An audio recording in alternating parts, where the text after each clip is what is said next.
Garbage in, garbage out. Chapter number 16, D verse. First one, garbage. G-A-R-B-A-G-E. Garbage. Garbage का मतलब होता है कचरा. Second one is dealing. D-E-A-L-I-N-G. Dealing. Dealing मतलब लेन then. Third one is landfill. L-A-N-D-F-I-L-L. Landfill. तो बच्चों हिंदी में भी लैंडफिल को लैंडफिल ही कहा जाता है. Fourth one is component. COMPONENT. Component. Component को हम बोल सकते हैं अंग या उसका कोई हिस्सा. Fifth one is converted. CONVERTED. Converted. Converted का मतलब होता है परिवर्तित. Six one is pitch. PITH. Pitch. Pitch का मतलब होता है गड्ढा. Seventh one is compost. COMPOST. Compost. Compost का मतलब होता है खाद. Eighth one is nutrients. NUTRIENTS. Nutrients. Nutrients का मतलब होता है पोषक तत्व. Ninth one is provide. PROVIDE. Provide. Provide का मतलब होता है प्रदान करना. And last one is burning. BURNING. Burning. Burning का मतलब होता है जलाना. Hello students, today we will study chapter number 16. Garbage in, garbage out. So let's start. We throw out so much rubbish or garbage every day from our home, school, shops and offices. तो हम क्या करते हैं बच्चों? रोज दिन भर का कितना सारा कचरा होता है. रबिश मीन्स कचरा होता है, वो हम निकालते हैं हमारे घर में से, स्कूल में से, शॉप में से या ऑफिस में से. The grains, pulses, biscuits, milk और oil purchase in shops are packed in plastic bags और टिन्स. जो ये हम चीज़ परचेज करते हैं जैसे कि ग्रेन्स है, पल्सेस है, बिस्किट्स है, मिल्क परचेज किया है, ऑयल, ये सब कहाँ होता है, किसके अंदर पैक होता है? प्लास्टिक बैग्स के अंदर या टिन के अंदर. All this wrapping material go out as garbage. तो हम क्या करते हैं, जो रैपिंग मटेरियल होता है उसको हम क्या करते हैं, जब हम उस चीज़ की ज़रूरत होती है तो ओपन करते हैं और जो उसका रैपिंग मटेरियल होता है उसको हम बाहर फेंक देते हैं as a garbage. We sometimes buy things that are rarely used and often thrown into the garbage. कि हम कई बार ऐसी चीज़ परचेज करते हैं जो रेयरली मतलब कि बहुत कम इस्तेमाल होती है, फिर क्या करते हैं हम, वो पुरानी हो जाती या गंदी हो जाती तो हम उसे एज अ गार्बेज के फॉर्म में फेंक देते हैं कि वो हमारी कोई यूज़ की नहीं है. We generate so much garbage in our day-to-day activities. कि हमारी day-to-day activities में हम बहुत सारा garbage जनरेट करते हैं. We often throw groundnut shells on public places. कि हम ग्राउंडनट के शेल्स होते हैं वो पब्लिक प्लेसेस पर फेंक देते हैं. इन बसेस और ट्रेन की, कहीं पर हम बस में हैं या ट्रेन में, कहीं पर भी हम फेंक देते हैं. After eating the nuts. उसके दाने हम खा जाते हैं, फिर कहीं पर हम ट्रैवलिंग कर रहे हैं बस में या ट्रेन में तो वहीं पर हम फेंक देते हैं.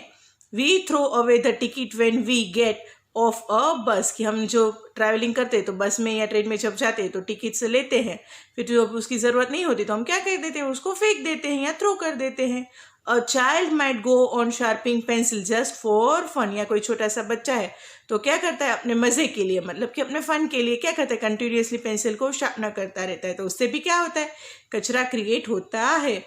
If we make mistakes or spill ink on our notebook, we tear off the sheet and throw it away. कई बार हमारे साथ ऐसा होता है कि हम जो हमारी जो नोटबुक होती है उसके अंदर कोई इंक गिर गई या कुछ और गिर गया है तो हम क्या कर देते हैं, उसको टीयर मतलब कि उसको फाड़ देते हैं और फेंक देते हैं. And we also throw away many domestic wastage such as broken toys, old cloth, shoes and sleeper.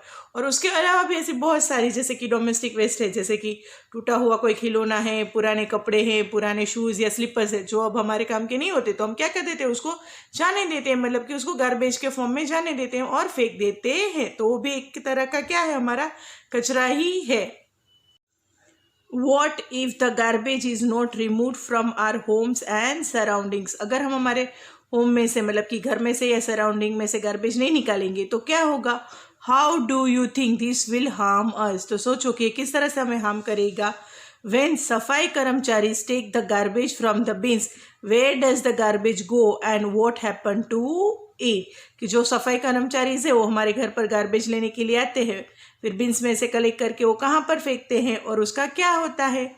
Is it possible for all of this garbage to be change into something.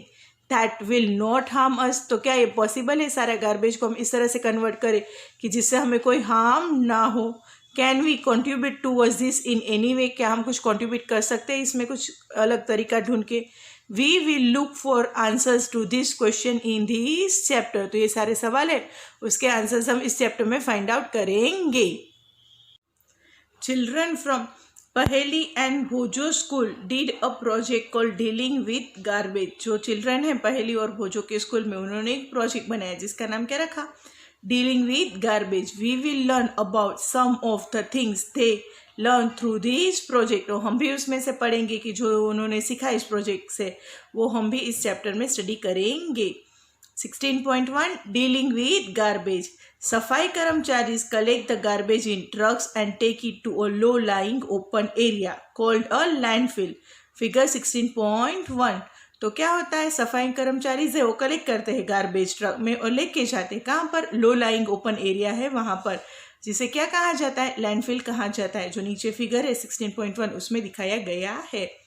There, the part of the garbage that can be reused is separated out from the one that cannot be used as such. Thus, तो वहाँ पर क्या होता है, जो पूरा garbage होता है उसको डिफरेंस किया जाता है कि कौन सा वापस हम री यूज़ कर सकते हैं वैसी चीज़ है और दूसरी कौन सी ऐसी है जो इसे हम री यूज़ नहीं कर सकते। इस तरह से दोनों को सेपरेट किया जाता है। फिगर 16.1 और लैंडफिल। तो देखो बच्चों किस तरह से लैंडफिल होता है, इसका पिक्चर हमें यहाँ पर दिखाया गया है। The garbage has both useful and non useful components. जो गार्बेज होता है उसके अंदर दोनों कंपोनेंट्स होते हैं, यूजफुल और non useful. The non useful component is separated out. उसमें से जो नॉन यूजफुल कंपोनेंट है उसको अलग किया जाता है। It is then spread over the landfill and then covered with a layer of soil. फिर उसको क्या किया जाता है? स्प्रेड किया जाता है लैंडफिल के अंदर और उसके बाद उसको सॉइल की लेयर से कवर किया जाता है। Once the landfill is completely full it is usually converted into a park और a play ground.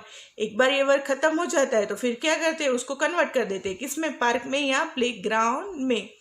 For the next 20 years और so no building is constructed on it. उसके बाद क्या होता है, 20 साल तक क्या होता है, उसके ऊपर कोई बिल्डिंग या कोई कंस्ट्रक्शन वर्क नहीं किया जाता।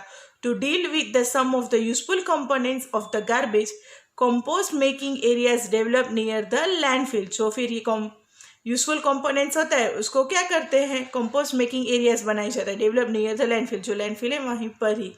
What is compost? तो कंपोस्ट क्या है? Let us learn about it, कि चलो उसके बारे में स्टडी करते हैं। फ्रॉम द फॉलोइंग एक्टिविटी, जो नीचे एक्टिविटी दी गई है उसमें से जानते हैं कि कंपोस्ट क्या है। Activity 1, collect the garbage from your house before it is throne into the dustbin. कि आपको क्या करना है, आपके घर का गार्बेज है उसको कलेक्ट करना है डस्टबिन में फेंकने से पहले। सेपरेट इट इनटू 2 ग्रुप्स, फिर उसको 2 ग्रुप्स में डिवाइड करना है। So that they have group 1। तो ग्रुप 1 में क्या होगा, गार्बेज फ्रॉम द किचन, जैसे कि क्या होगा उसमें, like fruits and vegetables peels. Fruits और वेजिटेबल्स के पील्स मतलब कि उसके छिलके, egg shells, waste food, tea leaves, include newspapers, dry leaves and paper bags in this group. ये सारा एक ग्रुप में इंक्लूड होगा। अब ग्रुप 2 में क्या इंक्लूड होगा, pieces of cloth, polythene bags, broken glasses, aluminium rappers, nails, old shoes and broken toys. इस तरह से हमें 2 ग्रुप में डिवाइड करना है सारी चीज़ों को। Now divide the contents of each group into 2 separate हिप्स। अब क्या करना है, दोनों कंटेंट्स को आपको 2 अलग अलग ग्रुप हिप्स में कन्वर्ट करना है। लेबल देम, फिर उसको लेबल करना है as A, B, C and D. Put 1 heap from group A and 1 heap from group 2. तो यहाँ पर क्या करना है बच्चों, आपको 4 ग्रुप करने, A, B, C और D. Put 1 heap, एक हिप को क्या करना है, ग्रुप A में से लेना है और दूसरे ग्रुप में से दूसरा हिप बनाना है। Into 2 separate plastic bags, 2 separate plastic bags में। Tie the mouth of this 2 bags tightly, और उनका जो माउथ होता है जिससे हम बंद करते हैं उसको एकदम टाइटली पैक करना है। Put all the 4 hips in a separate pits and cover them with soil. Figure 16.2. फिर क्या क्या, पुट ऑल द 4 हिप्स, मतलब कि चारों हिप्स को आपको क्या करना है, सेपरेट पिट्स बना कर रखने हैं, उसको कवर करने हैं और जिस तरह से फिगर 16.2 है उसमें दिखाया गया है उस तरह से। You can also use 4 pots to bury this garbage heaps. आप क्या इस्तेमाल कर सकते हो, 4 पोट्स भी इस्तेमाल कर सकते हो इस गार्बेज हिप्स के लिए। फिगर 16.2, पुटिंग गार्बेज हिप्स इन पिट्स। तो देखो बच्चों यहाँ पर दिखाया गया है कि इस तरह से 4 अलग अलग गार्बेज के हिप्स बनाए गए हैं। Remove the soil after 4 days and observe the changes in the garbage. फिर क्या करना है, रिमूव करनी है सॉइल को 4 दिन के बाद, फिर चेंजेस क्या हुए गार्बेज के अंदर वो नोटिस करना है।